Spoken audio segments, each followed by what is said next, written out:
دنیا یہ سورج یہ چندہ یہ تارے، چلو آؤ سیکھیں کہ ہے کیا یہ سارے.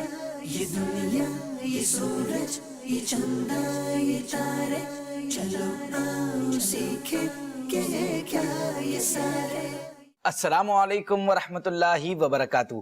پیارے پیارے مدنی منوں اور مدنی چینل کے ناظرین، آپ کو ہمارے سلسلے بچوں کی دنیا میں ایک اور بار پھر ویلکم کہتے ہیں. اور آج ہم جس موضوع کے ساتھ آپ کی خدمت میں ایک نئی ایپیسوڈ لے کر آئے ہیں وہ موضوع ہے مکڑی. جی ہاں، اپنے موضوع کی طرف جانے سے پہلے آئیے ہم اس واقعے کو سنتے ہیں جس سے اسلام کا ایک نیا دور شروع ہوا. جی ہاں، وہی واقعہ جس کو ہم ہجرت مدینہ کہتے ہیں، جس میں آقا صلی اللہ تعالیٰ علیہ وسلم کے ساتھ حضرت سیدنا ابو بکر صدیق رضی اللہ تعالیٰ عنہ ساتھ تھے. اس واقعے کی اسلام میں بہت اہمیت ہے جس کا کوئی بھی انسان انکار نہیں کر سکتا. آئیے پہلے ہجرت مدینہ کا واقعہ سنتے ہیں اور اس میں ڈھونڈتے ہیں ہمارا آج کا موضوع. کفار قریش مسلمانوں پر ظلم و ستم کرنے کے باوجود اسلام کے پھیلنے سے پریشان تھے. پھر مسلمانوں کی مدینہ منورہ کی طرف ہجرت ان کے لیے مزید پریشانی کا باعث بن گئی تھی کہ مسلمان مدینہ منورہ جا کر کہیں ان کے خلاف جنگی تیاریاں نہ شروع کر دیں. لہٰذا انہوں نے آقا دو عالم صلی اللہ تعالیٰ علیہ وسلم کو معاذ اللہ شہید کرنے کا ایک پلان بنایا اور مختلف قبائل کے چند نوجوانوں کو جمع کر کر کاشانہ نبوت کا محاصرہ کر لیا. لیکن وہ اپنے مقصد میں کامیاب نہ ہو سکے. اور کیسے ہوتے کہ اللہ پاک نے آپ کی حفاظت فرمائی. چنانچہ قرآن پاک میں بھی اس واقعے کا تذکرہ آیا ہے. سورہ توبہ کی آیت نمبر 40 میں ارشاد ہوا، إِلَّا تَنصُرُوهُ فَقَدْ نَصَرَهُ اللَّهُ إِذْ أَخْرَجَهُ الَّذِينَ كَفَرُوا ثَانِيَ اثْنَيْنِ إِذْ هُمَا فِي الْغَارِ إِذْ يَقُولُ لِصَاحِبِهِ لَا تَحْزَنْ إِنَّ اللَّهَ مَعَنَا فَأَنزَلَ اللَّهُ سَكِينَتَهُ عَلَيْهِ وَأَيَّدَهُ بِجُنُودٍ لَّمْ تَرَوْهَا وَجَعَلَ كَلِمَةَ الَّذِينَ كَفَرُوا السُّفْلَىٰ وَكَلِمَةُ اللَّهِ هِيَ الْعُلْيَا وَاللَّهُ عَزِيزٌ حَكِيمٌ. اگر تم محبوب کی مدد نہ کرو تو بے شک اللہ نے ان کی مدد فرمائی جب کافروں کی شرارت سے انہیں باہر تشریف لے جانا ہوا، صرف 2 جان سے، جب وہ دونوں غار میں تھے. جب اپنے یار سے فرماتے تھے غم نہ کھا، بے شک اللہ ہمارے ساتھ ہے، تو اللہ نے اس پر اپنا سکینہ اتارا اور ان فوجوں سے اس کی مدد کی جو تم نے نہ دیکھی، اور کافروں کی بات نیچے ڈالی. اللہ ہی کا بول بالا ہے اور اللہ غالب حکمت والا ہے. جب حضرت ابو بکر صدیق رضی اللہ تعالیٰ عنہ اور آقا دو عالم صلی اللہ تعالیٰ علیہ وسلم غار میں موجود تھے تو اللہ پاک کے حکم سے اس کے منہ پر ایک درخت پیدا ہو گیا جس سے وہ چھپ گئے. اور خدا تعالیٰ کے حکم سے ہی مکڑی نے اوپر جالا بن دیا اور خدا پاک کے حکم سے ہی 2 کبوتریاں غار سور کے منہ پر آ کر بیٹھ گئیں. یہ سب کفار مکہ کو غار کی تلاشی سے باز رکھنے کے لیے کیا گیا تھا. پھر ہوا کچھ یوں کہ قبائل قریش کے نوجوان دونوں کی تلاش میں غار تک آ پہنچے. جب انہوں نے وہاں کبوتروں کا گھونسلہ دیکھا اور اس میں انڈے دیکھے تو کہنے لگے اگر اس غار میں کوئی انسان موجود ہوتا نا تو مکڑی نہ یہاں جالا بنتی نہ کبوتریاں یہاں انڈے دیتی. لہٰذا وہ واپس چلے گئے.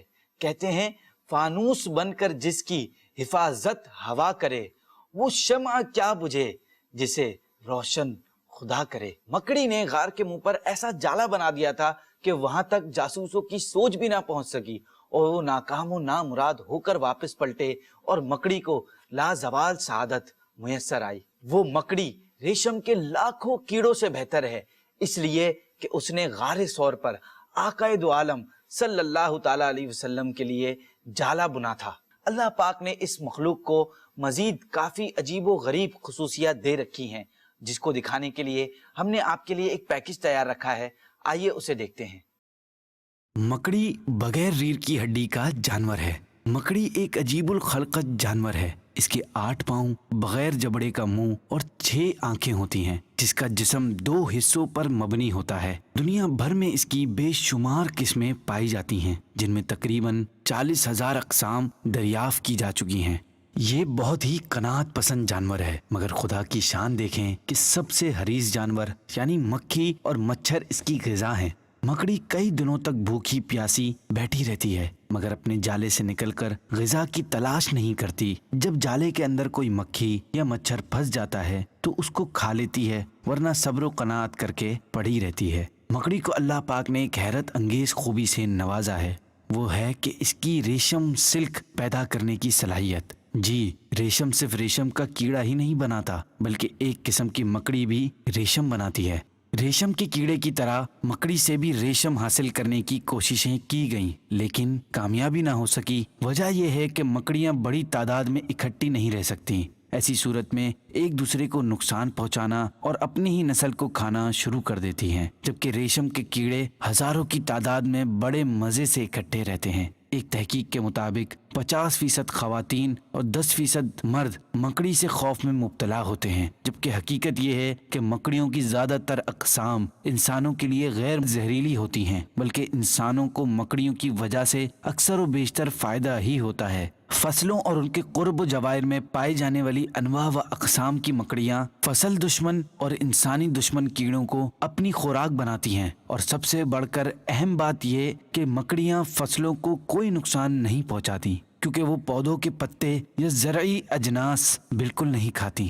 تارنتولا نامی مکڑی سائز میں 1 فٹ تک بڑی ہوتی ہے. اس کی کچھ اقسام تو 1 فٹ سے بھی بڑی ہو سکتی ہیں. یہ مکڑی لاطینی امریکہ کے ممالک میں پائی جاتی ہے. سڈنی آسٹریلیا کی فنل ویب مکڑی یعنی سڈنی فنل ویب اسپائڈر کا شمار زہریلی ترین مکڑیوں میں ہوتا ہے. اگر اس کے ڈسے کا علاج نہ کیا جائے تو 15 منٹ میں انسان کی موت واقع ہو سکتی ہے. برازیل کی وینڈرنگ اسپائڈر بھی زہریلے پن میں کسی سے کم نہیں. اسے وانڈرنگ اسپائڈر اس لیے کہتے ہیں کیونکہ یہ جالا نہیں بنتی اور ایک سے دوسری جگہ گھومتی رہتی ہے. ویسے تو مکڑیاں صرف کیڑے مکوڑوں کو کھاتی ہیں، لیکن بڑے سائز کی مکڑیاں نہ صرف چوہے اور سانپ تک کھا جاتی ہیں، بلکہ موقع ملنے پر پرندوں تک کو ہڑپ کر جاتی ہیں. کچھ مکڑیاں تو اتنی رنگین اور خوبصورت ہوتی ہیں کہ پتھر سے پتھر دل انسان بھی اس کی تعریف کیے بغیر نہیں رہ سکتا. ایسی ہی ایک مکڑی مور مکڑی یعنی پیکاک اسپائڈر ہے. اسے یہ نام اس لیے دیا گیا کیونکہ جیسے مور اپنے پنکھ پھیلا کر دل فریب اور حسین رنگ بکھیرتا ہے، ویسے ہی یہ مکڑی اپنی پیٹھ کے ایک خاص حصے کو پھیلا کر مور کی طرح اپنے حسین و جمیل رنگ پھیلا دیتی ہے. مکڑیوں میں مادہ کا سائز عموماً نر کے مقابلے میں کئی گنا زیادہ ہوتا ہے، اس لیے نر اکثر مادے کی خوراک بن جاتا ہے. کتنی کمال کی ہے نا اللہ پاک کی یہ مخلوق، سبحان اللہ. اسی طرح کی مزید معلومات دیکھنے کے لیے ہمارا سلسلہ دیکھتے رہیے، اور اب آپ ہمیں کالز بھی ریکارڈ کروا سکتے ہیں. اپنا بہت خیال رکھیے گا. اللہ پاک ہمارا حامی و ناصر ہو. السلام علیکم ورحمۃ اللہ وبرکاتہ. یہ دنیا، یہ سورج، یہ چندہ، یہ تارے، چلو آؤ سیکھیں کہ یہ کیا یہ سارے. یہ دنیا، یہ سورج، یہ چندہ، یہ تارے، چلو آؤ سیکھیں کہ یہ کیا یہ سارے.